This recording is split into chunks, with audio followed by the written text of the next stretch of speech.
تمام دیکھنے والوں کو منظر رضوی کا سلام پہنچے۔ آج بھی ہم اپنے ایک اہم شو کے ساتھ حاضر ہوئے ہیں۔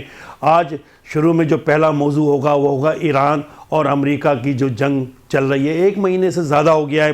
28 فروری کو امریکہ نے اور اسرائیل نے مل کر ایک جارحیت کی تھی ایران کے ساتھ، جس کا سلسلہ آج بھی جاری ہے۔ اس وقت جو ہے جنگ کی صورتحال یہ ہے کہ ایران میں شہادتوں کی تعداد جو ہے 2000 سے زائد ہو گئی ہے، لیکن ایران ڈٹا ہوا ہے، ایران کھڑا ہوا ہے اور ایران کہیں پیچھے ہٹنے کے لیے تیار نہیں ہے۔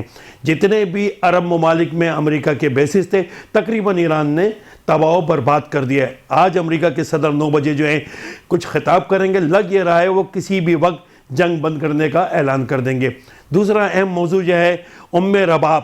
8 سال پہلے مہڑ کے علاقے میں ان کے والد، ان کے چچا اور ان کے والد چچا اور دادا کو قتل کر دیا گیا تھا۔ یہ تحریک قتل کا مقدمہ لڑا، لیکن باعزت بری ہو گئے تمام ملزمان۔ پاکستان کی تاریخ ہے، بااثر افراد کو سزا دینا تقریباً ناممکن ہے۔ وہی رباب کے ساتھ بھی ہوا، کسی ملزم کو کوئی سزا نہیں ہوئی۔ کر وزیر داخلہ نے اس حوالے سے کہا کہ اس کی FIR درج غلط ہوئی تھی۔ جب غلط FIR درج ہوئی تھی تو آپ اس کو درست کرتے، رباب سے ملتے، لیکن کیونکہ وڈیرے آپ کے ساتھ ہیں تو آپ کچھ کرنا نہیں چاہتے، تو انصاف کا یہی حال ہے۔ تیسرا اہم موضوع وہی ہے جس کو آپ جانتے ہیں، 3 سالہ بچہ فقیر گوٹ میں جو ہے نالے میں گر کے، گٹر میں گر کے جو ہے جہاں بحق ہو گیا ہے۔ 1-2 دن لوگ اس کو تلاش کرتے رہے، گھر والے تلاش کرتے رہے، لیکن کچھ پتہ نہیں چلا۔ وہ بچہ اپنی زندگی سے ہاتھ دھو بیٹھا۔ یہ کوئی نیا واقعہ نہیں ہے، کراچی میں اس طرح کے واقعات جو ہیں وہ آئے دن ہوتے ہیں۔ ابھی بھی اس سال مرنے والوں کی کئی تعداد ہو چکی ہے۔ ہر سال جو ہے کئی افراد جو ہے گٹروں میں گرتے ہیں، جبکہ دنیا چاند پہ پہنچ گئی ہے، لیکن کراچی دنیا کا واحد شہر ہے جہاں گٹر میں گر کے لوگ مر رہے ہیں، نالوں میں گر کے بزرگ مر رہے ہیں اور ڈمپر کے نیچے آ کے نوجوان مر رہے ہیں۔ تو اس کے حوالے سے بھی گفتگو کریں گے۔ یہاں ایک بریک لیں گے، آپ ہمارے ساتھ رہیے گا۔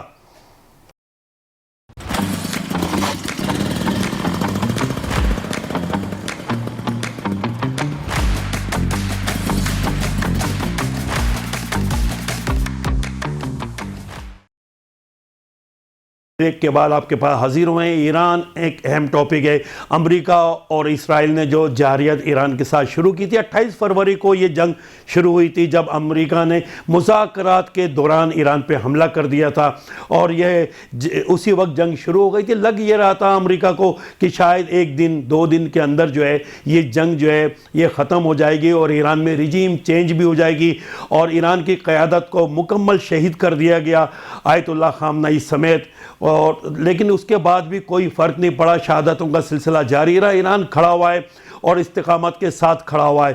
ایران اس پہ امریکہ کے جو صدر ہیں ٹرمپ، وہ تقریباً ہر لمحے اپنی گفتگو میں تبدیلی لاتے ہیں۔ پہلے وہ کہہ رہے تھے ہم جنگ جیت گئے ہیں، آبدائے ہرمز کھل گیا ہے، ہمیں جنگ کی ضرورت نہیں ہے، ایران کو ہم نے تباہ کر دیا ہے، ان کی فضائیہ تباہ کر دی ہے، ان کے ہوائی اڈے تباہ کر دیے ہیں اور بحریہ کو بھی مکمل تباہ کر دیا۔ لیکن ایران ڈٹا ہوا ہے، میزائل مارنے کا سلسلہ جاری ہے۔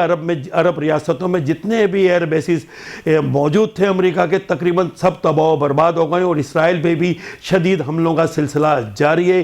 اس وقت جنگ کی کیا صورتحال ہے؟ ہمارے ساتھ ریٹائر بریگیڈیئر نادر میر صاحب موجود ہیں، ان سے جانتے ہیں، دفاعی تجزیہ کار ہیں، پتہ کرتے ہیں کہ کیا اس جنگ کو وہ کیسے دیکھ رہے ہیں اور اس کا خاتمہ کس طرح ہوگا۔ جی بتائیے گا نادر میر صاحب۔ وعلیکم السلام۔ اس جنگ کا خاتمہ تو پاکستان ہی کرا رہا ہے، کیونکہ باقی تو کافی سارے فریق بن گئے ہیں اور بہت سارے بے بس ہو گئے ہیں۔ So Pakistan is leading the charge for diplomacy and peace making, یعنی امن لانے کے لیے پاکستان سب سے آگے ہے۔ اور جس دن سے جنگ شروع ہوئی تھی، مطلب مہینہ ہو گیا تقریباً، اور دوسرا مہینہ اب سٹارٹ ہے، تو اس پہ مختلف تبصرے دنیا پورے میں ہوتے رہے، شامل پاکستان کے اندر میڈیا پہ بھی اور باقی جگہوں پہ بھی، سیمینارز پہ بھی اور مختلف۔ میں نے پہلے دن سے یہ بات کہی تھی کہ پاکستان کا جو رول ہے اس جنگ میں، پاکستان کا، کیونکہ ہم پاکستانی ہیں، ہمیں پاکستان کی بات کرنی چاہیے، وہ ہے اس جنگ کو جلدی سے جلدی ختم کرانا، سیز فائر لانا اور امن کرانے کی کوشش کرنا۔ یہ پاکستان کا رول اس لیے ہے کہ پاکستان کی یہ ذاتی اپنی، یعنی پاکستان کے قومی مفاد اور نیشنل انٹرسٹ میں تھا اور ہے، اور اس کے علاوہ دنیا کے اندر جو دنیا کا انٹرسٹ بنے گا وہ بھی یہی ہے. تو آپ دیکھ لیں 1 مہینے کے بعد وہی چیز ثابت ہو رہی ہے کہ اب جب پاکستان جہاں ترکی اور مصر اور سعودی عربیہ کے ساتھ اسلام آباد میں پیس ٹاکس یا سیز فائر کی کوشش کر رہا تھا، اور اس کے بعد چائنا کے ساتھ پاکستان نے کی، اس پہ بھی امریکہ کے صدر سے بھی پوچھا گیا، وہ انہوں نے بھی کہا کہ ایران کے ساتھ جو ڈپلومیسی اچھی جا رہی ہے، یعنی جنگ بند کرنے کی جو کوششیں ہیں اس کو انہوں نے اوور آل اپریشیٹ کیا. اگری تو کسی نے بھی نہیں کیا، نہ ایران نے کیا ابھی تک پوری طرح، نہ امریکہ نے کیا. لیکن جب جنگیں ہوتی ہیں نا اس میں ٹائم لگتا ہے ڈپلومیسی کو. ایک تو یہ دشمنی بڑی پرانی ہے، 79 سے 40-50 سال ہو گئے ہیں اس دشمنی کو، اور دوسرا یہ ہے کہ جنگ بھی بڑی خطرناک لیول پہ پہنچ چکی ہے.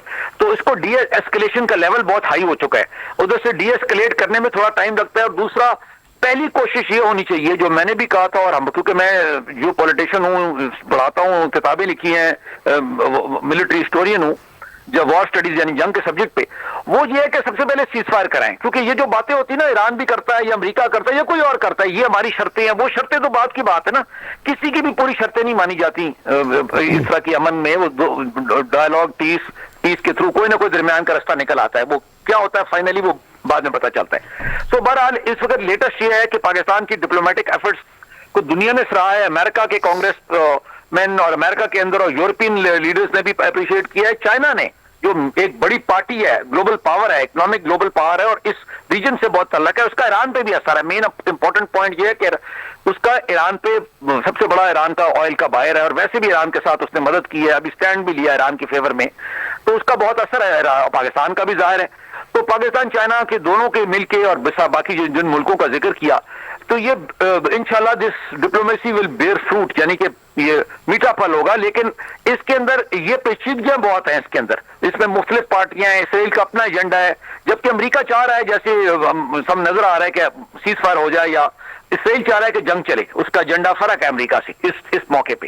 تو پاکستان کا انٹرسٹ تو امن کرانے میں ہے، پاکستان لگا ہوا ہے، اور دوسرے ممالک گلف کے بھی اور دوسرے بھی اس میں لگے ہیں. آپ یہ بھی دیکھیں کہ یورپ کے جو ممالک ہیں، نیٹو کے بھی، EU کے، انہوں نے بھی جنگ میں کوئی آگے کاروائی نہیں کی امریکہ کے ساتھ، جس طرح پہلے صدام کے ساتھ عراق کی وار میں 2 دفعہ آئے تھے اور باقی جگہوں میں بھی اکٹھے آئے تھے.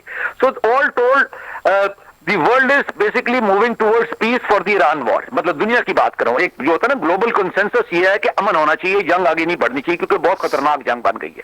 تو یہ ہے جنگ کی صورتحال اس وقت. نہیں نادم میر صاحب، یہ تو ایک آپ نے حقیقت بیان کری ہے. اس وقت انڈیا میں جو ہے اسی حوالے سے صف ماتم بچھی ہوئی ہے کہ پاکستان اتنا اہم کردار ادا کر رہا ہے.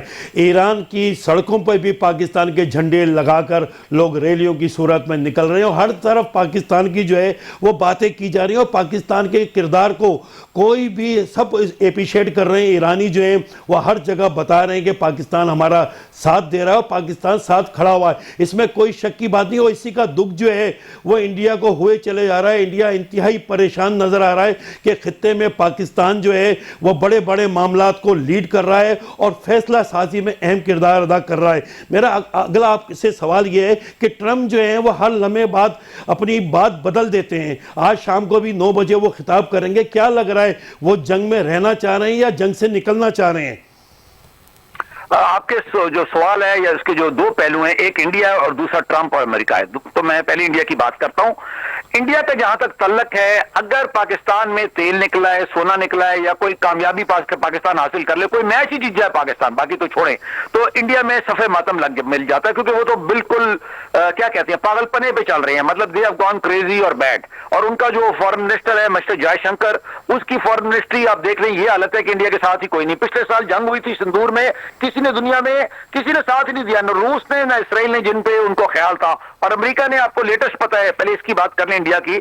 انڈیا نے خبر نکالی ہے مزے کی کہ امریکہ ابھی ریسنٹلی انڈیا کو کہا ہے، کیونکہ انڈیا آپ کو پتا ہے خبریں نکلی ہیں کہ فالس فلیگ کشمیر میں کرانا چاہتا ہے، پاکستان پہ حملے کی تیاری کر رہا ہے. جو میں پچھلے سال سے کہہ رہا ہوں کہ وہ جب موقع ملے گا کرے گا. اور اس نے افغانستان سے بھی دہشت گرد بھیجے، جو پاکستان نے آپ کو پتا ہے کتنا مؤثر جواب دیا.